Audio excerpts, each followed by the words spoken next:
Another story we've been tracking very closely here is the chaos at American airports across the country. You will recall they got smacked down. Airlines previously got smacked down for trying to say, oh, it's the FAA, which, listen, the FAA did have some staffing problems coming out of COVID. Those have not been entirely resolved, but they have done a lot, actually, to get their issues under control. Now we have some hard numbers about exactly what has been the biggest cause of delays, and it does land right at the feet of the major airline carriers. Let's take a look at this. This is from the Washington Post. They say airlines tried shifting blame, but they are the biggest cause of delays. After faulting air traffic controllers for delays and cancellations, airline industry leaders are now taking a more conciliatory tone. So let me give you some of the numbers here. In terms of delays, air carriers were directly responsible for about 41% of the delays through May. Late arriving aircraft, which is another problem mostly attributable to the airlines, accounted for an additional 37% of delays. So we're talking about almost 80% of the delays caused by the airlines. The other things, problems with the nation's airspace, such as congestion, bad weather, or staffing at air traffic control facilities, that was only 17% of delays. That is the lowest level since officials began tracking the data in 2004. Extreme weather as its own category accounted for about 5% of delays. When you're talking about cancellations, you again have problems attributed to airlines cited in 38% of the cases, and that is a rate that has gone up astronomically since 2012. So that is the highest rate of airline-caused cancellations since they have been tracking in 2012.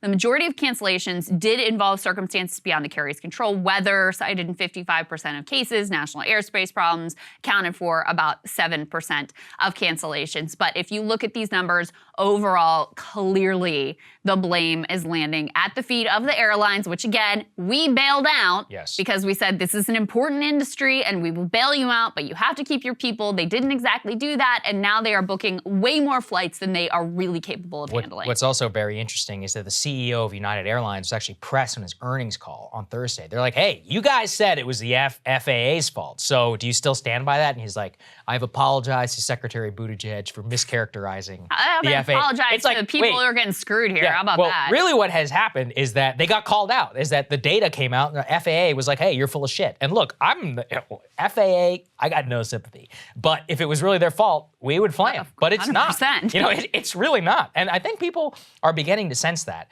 There's all kinds of insane labor issues that they even point to in the story about people who are taking off and then literally being brought back to the gate because they're like, oh, it turns out one of the flight attendants on the flight has reached her mandatory amount of flying hours.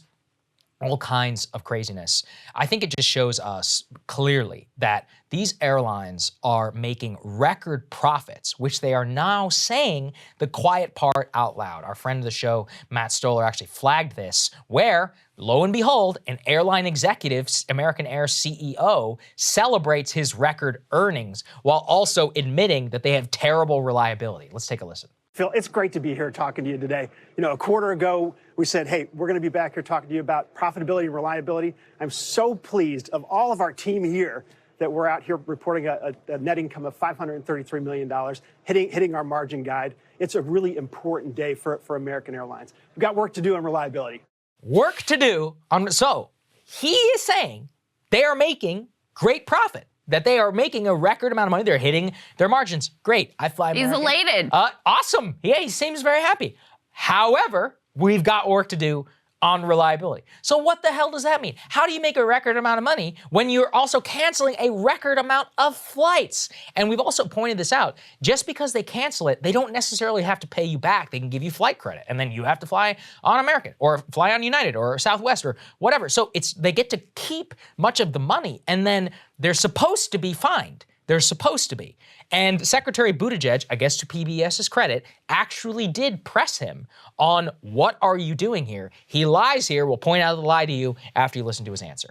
What about those lawmakers like Bernie Sanders, Democrats, in addition to him, who make the case that that $50 billion, that came with strings attached, and that the airlines, when they do cancel on folks, when they do have folks waiting on the tarmac for X amount of hours, they should be fined heavily? Well, that's part of what we do as a department. Look, our preferred outcome is that the passenger doesn't have this problem in the first place. But when we find that an airline is, for example, failing to issue prompt refunds or in some other way not treating passengers fairly, we will act. As a matter of fact, a few months ago, we issued the stiffest fine in the history of our consumer protection program. And we have ongoing investigations about other practices. Again, we want things to go well, but when they don't, we will act. This dude is so full of slippery. shit. And just slippery. Yeah. It's a lie because they don't tell. What's the fine number? Yeah, what is it, Krystal? So Stoller, again, dug into this like, oh, stiffest fine in history, blah, blah, blah. He says he's created an environment ripe for cheating by having his agency issue a record low number of aviation enforcement orders. That's not portrayed at this interview here, is it? They say the most significant action, the one he's talking about here, was a $2 million fine, pennies, in 2021 against Air Canada, which the department issued because the airline openly said it would not adhere to the law. They announced a $25 million amount, got lots of headlines for being tough. Then they negotiated it down to $2 million, and only half of that immediately required. The amount so low, Air Canada didn't have to report the fine to investor yet. Buttigieg is out there on TV bragging about his record fines against airlines. He is so full of shit. And slip, like you said, and if you don't have all those facts at your disposal, how are you just hear that and you go, oh, I guess he's acting. I guess he's doing what Bernie wants him to do. And you know, guess what? Also, this guy, and look, fine, but the administration trots him out on CNN to talk about gay marriage. Fine, okay, whatever. You and your marriage, that's great. But you don't do your job. It's like he should have been, this is Stoller's point, be the White House press secretary. Frankly, be better than whoever this lady is. She's terrible. He would definitely be a good He's a good liar for the government. He's a good liar, as we all just saw. But he doesn't actually do his job. As we pointed out, they canceled his own flight. All of this fakery. I mean, United outright lies about the FAA. Then the FAA is like, no, you're lying. And the CEO is like, I personally apologize. Listen, there should be consequences. I mean, these are massively regulated businesses. And beyond that, consumers, millions of us, I just flew. We rely on this. And I heard stories, I've said before, think about how many people put their weddings on hold and are going on honeymoons. Do you know how many people had their honeymoons delayed, canceled, or whatever for 2 straight days? I mean, I went to go, my grandfather's 90th birthday. Luckily, flight was okay. I guess maybe because I'm flying international. But I met some people in the airport who were flying through Europe. Their bags have been lost for 6 days. I mean, their vacation's ruined. Look, I'm not, cry for people. People saved up for years. People were locked up for a long time. And if they can afford it, why shouldn't they have a good time? And they're having a bad time directly because of the airlines. I mean, they're pointing to Heathrow, for example. Heathrow has had to cancel millions of flights. Same thing, bags being lost all across this country. Many people making plans to go to birthdays, weddings, etc., and others. All getting canceled. Reading about even basic flights like DC to Nashville. Some guy had his flight who was booked. He was going to go celebrate one of his friends' birthdays. They said, oh, the next flight you can't get on until tomorrow. They're like, well, the whole plan was to go today. So how are you supposed to plan your life whenever these things don't work? So they need to take action on all of our behalf. I mean, as you said, we bailed these people out to the tune of $50 billion. They had a special carve-out in U.S. law, and they won't do their job. And you know what? Everyone felt fine about that. Because I was completely fine. I was like, great, we need air travel. I remember talking to Sarah Nelson about it, who's the head of the Flight Attendants Union, and she's like, listen, this is actually a model for how it should be done because the requirement is that people keep their jobs. So they stay attached to their employment, which was something that we were really encouraging and really in favor of while all the bailouts were being crafted. And then, it's just outright fraud.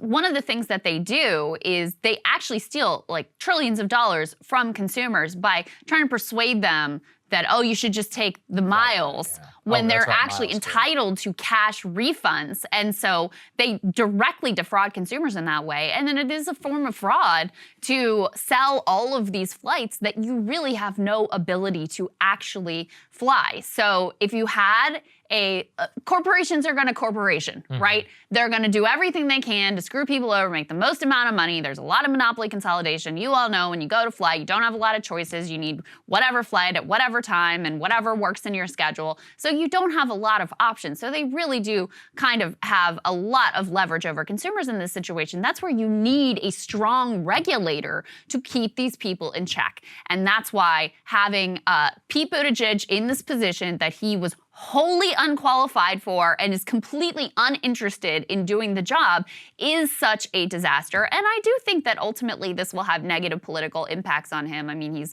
moving to Michigan and measuring the drapes on some kind of statewide run there, or if Biden doesn't run in 2024, another run for president or whatever.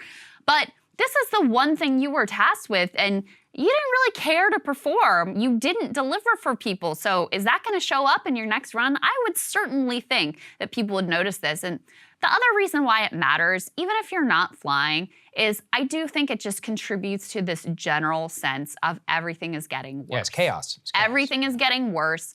There's chaos. I mean, this is what when I was talking to my dad last week when I was, when we were off, this is the thing that he was saying to me is like, it just seems like everything is getting worse. And this is another sign of it is like, you don't even want to try to fly because you don't want to have to deal with this kind of mess and chaos and your fate being in the hands of these people who really don't care and are happy to then go on CNBC and basically spit in your face by celebrating their record-breaking profits. Congratulations. Absolutely. Cable news is ripping us apart, dividing the country, making it impossible to function as a society, and making it impossible to know just what is true and what is false. But the good news is they are failing and they know it.